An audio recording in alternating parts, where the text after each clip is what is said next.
ప్రతి ఒక్కడు అమ్మాయిల గురించి తెగ తీసినట్టు వాగుతాడు. తిప్పి కొడితే ఒక్క ముక్క తీరదు వాళ్ళ గురించి. ఈ ఆడవాళ్ళని అసలు ఎవరు అర్థం చేసుకోలేరు బాబు అని తలపట్టుకొని కూర్చుంటారు. స్త్రీల గురించి అర్థం చేసుకోవాల్సిన మొదటి విషయం ఏంటంటే, స్త్రీలను ఎప్పుడు అర్థం చేసుకోకూడదు, స్త్రీలను ప్రేమించాలి. అదే మనం వాళ్ళ గురించి అర్థం చేసుకోవాల్సిన మొదటి విషయం. వాళ్ళకి ప్రేమనివ్వటం, వాళ్ళని ప్రేమించటమే అర్థం చేసుకోవటం. ఒక స్త్రీ మిస్టరీస్ని ఎప్పుడు ఫైండ్ అవుట్ చేయాలి కానీ అర్థం చేసుకోకూడదు. ఎందుకంటే మిస్టరీస్ ఎవరికి అర్థం కావు. నువ్వు ఒకవేళ అర్థం చేసుకోవాలని ఎఫర్ట్స్ పెట్టి ఫిగర్ అవుట్ చేయాలని ట్రై చేస్తే నువ్వు ఖచ్చితంగా ఫెయిల్ అవుతావు. స్త్రీలు పురుషుడికి చాలా భిన్నంగా ఉంటారు. మొత్తం గజిబిజిగా ఉంటుంది తన దారి, ఎవరికి అర్థం కాని దారి.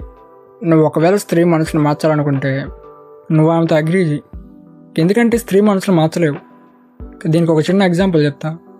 ఇప్పుడు స్త్రీ నీకు 4 డ్రెస్సులు చూపించి వీటిలో ఏది బాగుందో చూడు అంటే నువ్వు థర్డ్ బాగుందని చెప్పావు. కానీ తనకి ఫస్ట్ది నచ్చిందనుకో, తను పోయి నువ్వు చెప్పింటే అది తీసుకోదు. ఫస్ట్ డ్రెస్ బాగలేదా అని అడుగుద్ది. లేదు థర్డ్దే బాగుంది అన్నావు అనుకో, ఫస్ట్ది కలర్ బాగుంది కదా అంటది. తర్వాత నువ్వు థర్డ్ బాగుంది కానీ ఫస్ట్ది ఇంకా బాగుంది, నీకు సెట్ అవుద్దని చెప్పు, తన ఎమ్మటి ఆ డ్రెస్ తీసుకుంటుంది.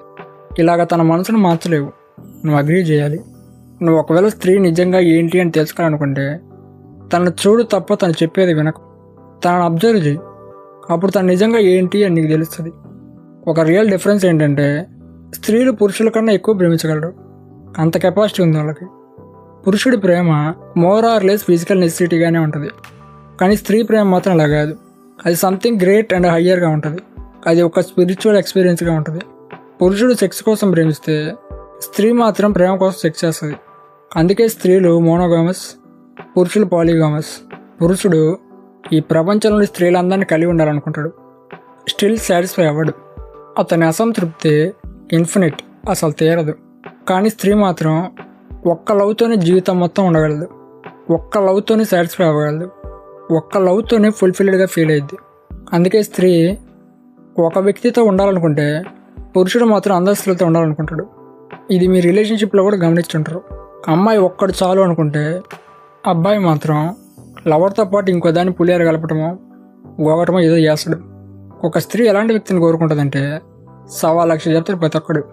పురుషుడు 6 ప్యాక్, హ్యాండ్సమ్ చూసి, లేదంటే ఇలా ఉండాలి, లేదంటే బిల్డప్, స్టైలు, కండాలు తిరిగి ఉండటం, ఇలాంటివి ఏమైనా అనుకుంటాం మేము. ఇలా అనుకుంటే వాళ్ళ గురించి నా బొంగు కూడా తెలియదు నీకు. స్త్రీ పురుషుడు ఫిజికల్ బాడీని చూడదు, అతను ఇన్నర్ మోస్ట్ క్వాలిటీస్ని చూస్తుంది. ఆమె బ్యూటిఫుల్ మస్కులర్ బాడీ ఉన్న వ్యక్తితో ప్రేమలో పడదు. అతను ప్రేమగా హ్యాండిల్ చేసే విధానం, చూపించే కేరు అతని చరిస్మాకి ప్రేమలో పడుతుంది. సంథింగ్ ఇండిఫైన్డ్ అండ్ ఎవరైతే ఎక్స్ప్లోర్ చేయాల్సిన మిస్టరీని కలిగి ఉంటారో వారంటే స్త్రీకి ఎక్కలేని విపరీతమైన అట్రాక్టివ్గా ఉంటుంది. పురుషుడు అడ్వెంచరస్గా, బోల్డ్గా ఉంటే తనకు నచ్చుద్ది. స్ట్రైట్ అండ్ ఫార్వర్డ్, కాన్ఫిడెన్స్గా ఉండే అండ్ ఓపెన్ మైండెడ్గా, నిక్కచ్చుగా మాట్లాడితే స్త్రీకి నచ్చేస్తాడు. కానీ ఒక స్త్రీకి 20 లేదా 21 వచ్చే వరకు తనకు ఎలాంటి వ్యక్తి కావాలో తనకు నిజంగా తెలియదు. అప్పటి వరకు ఇన్ఫ్లుయెన్స్ అయినవే ఉంటాయి అండ్ అన్ని రాంగ్ డెసిషన్సే ఉంటాయి. లైక్ ఇలాగే ఉండాలి, లైక్ హ్యాండ్సమ్గాను, బ్లాక్ షర్ట్ వేసుకోవాలను, లైక్ ఇలాగన్నీ వాళ్ళు చుట్టూ ఉన్న వాళ్ళని చూసి ఏదో ఒక విధంగా ఇన్ఫ్లుయెన్స్ అయ్యి ఒక వ్యక్తిని కోరుకుంటుంది.